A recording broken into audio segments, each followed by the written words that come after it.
ওনাকে মেরে ফেলে দেওয়া হবে, ধরে ওনাকে মেরে ফেলে দেওয়া হবে। সে হলো খারাপ ধর্ম নাকি কি করে একটু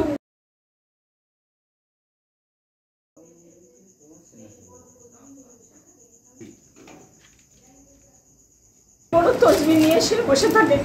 তা শুনলাম যে সে সারাক্ষণ মারপতির জন্য সে 3টে চাকরি ছেড়েছে, ব্যাংকের চাকরি, সেনাবাহিনীর চাকরি, আরেকটা কি যেন অফিস সহকারী, যাই হোক একটা চাকরি ছেড়েছে।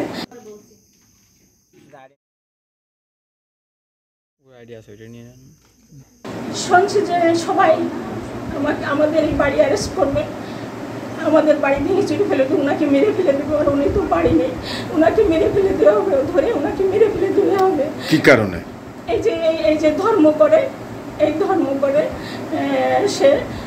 সে হলো খারাপ ধর্ম নাকি কি করে একটু মানে ফেসবুকে যে স্ট্যাটাস দিয়েছে এই ব্যাপারে কথা হয়েছে আপনার সাথে?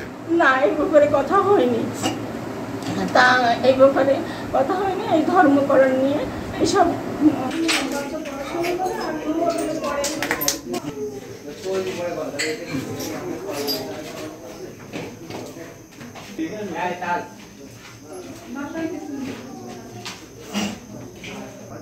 সে সারাক্ষণ এই যে এইসব নিয়ে পড়ে থাকে।